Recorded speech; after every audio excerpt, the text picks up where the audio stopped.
Assalamualaikum warahmatullahi wabarakatuh. Sebelumnya perkenalkan, nama saya April Yani Putri, NIM saya 2210249. Nah, pada video kali ini saya akan menjelaskan sebuah artikel yang saya buat, yaitu artikelnya berjudul Arsitektur Komputer pada mata kuliah Orkom, yaitu Organisasi dan Arsitektur Komputer.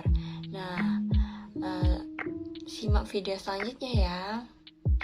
Komputer adalah perangkat yang dipakai untuk mengolah data sesuai dengan perintah-perintah yang diberikan.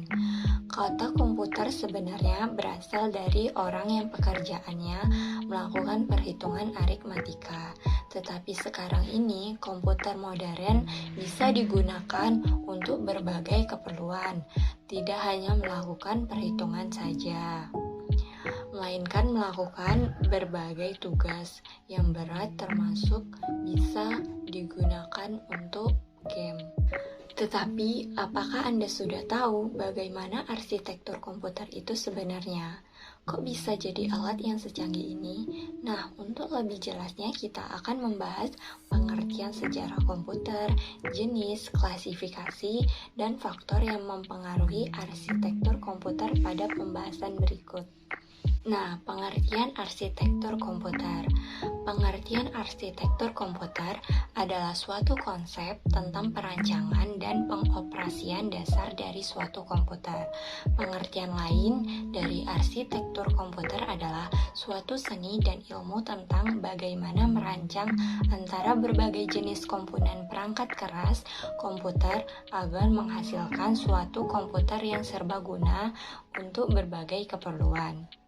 Saat ini kebanyakan komputer yang beredar menggunakan arsitektur yang dibuat oleh John von Neumann pada tahun 1903 sampai 1957. Dalam teknik komputer, pengertian arsitektur komputer memiliki arti suatu ilmu yang bertujuan untuk merancang sistem komputer. Arsitektur komputer sekarang dibagi menjadi 4 bagian utama, yaitu unit logika aritmatika atau ALU, yang kedua unit kontrol, yang ketiga penyimpanan, yang keempat masukan dan keluaran. Nah, selanjutnya ada jenis arsitektur komputer. Arsitektur komputer tidak hanya ada satu jenis saja, melainkan ada beberapa jenis arsitektur komputer yang ada di dunia ini. Berikut jenis arsitektur komputer.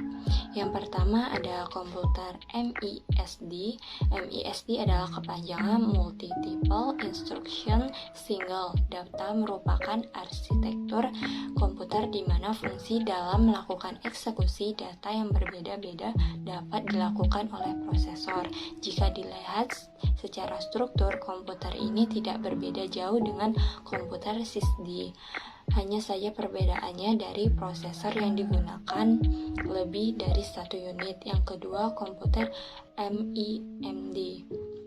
Yang kedua, MIMD adalah kepanjangan dari Multiple Instruction Multiple Data.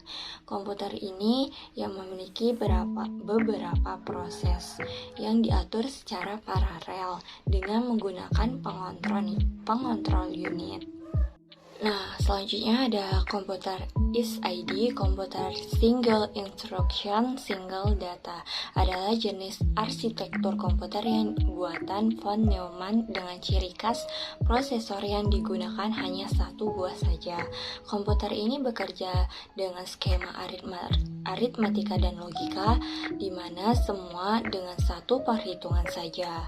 Sebab sistem yang ada di komputer akan membaca sekali saja, kemudian melakukan apa instruksi tersebut.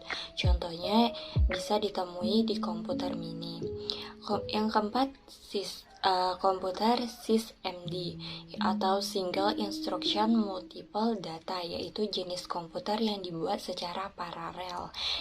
Jadi komputer ini bisa mengendalikan banyak prosesor dari satu sistem kendali saja. Nah, selanjutnya ada klasifikasi arsitektur komputer. Pada komputer, arsitekturnya dibagi lagi klasifikasinya. Di sini kami akan membahas klasifikasi arsitektur komputer menurut von Neumann. Apa saja klasifikasinya? Klasifikasi komputer menurut von Neumann yang pertama memiliki hardware dasar yaitu CPU, memori, dan sistem input-output. Yang kedua, komputer merupakan program yang disimpan. Yang ketiga, bisa menjalankan instruksi secara berurutan. Yang keempat, memiliki jalur bus yang letaknya di antara memori dan CPU. Nah, di sini selanjutnya ada faktor yang mempengaruhi arsitektur komputer. Dalam membuat arsitektur komputer yang handal, terdapat beberapa faktor yang berpengaruh besar terhadap arsitektur komputer. Apa saja itu? Berikut pembahasannya. Yang pertama, manfaat dari arsitektur komputer. Ada 4. Manfaatnya besar yaitu applicability, malleability, expandability, dan compatible. Yang kedua ada sistem kerja. Untuk mengukur seberapa bagus kinerja sistem, ada beberapa program yang dijadikan standar dalam mengukur kinerja komputer. Nah, yang ketiga ada biaya sistem. Faktor yang ketiga adalah mengenai biaya sistem yang dapat diukur dengan beberapa cara berikut. Yang pertama ada reliabilitas komputer, yang kedua kemudahan dalam perbaikan, yang ketiga konsumsi daya listrik. Sekian video penjelasan mengenai arsitektur komputer. Terlebih terkurang saya mohon maaf. Saya tutup dengan wassalamualaikum warahmatullahi wabarakatuh.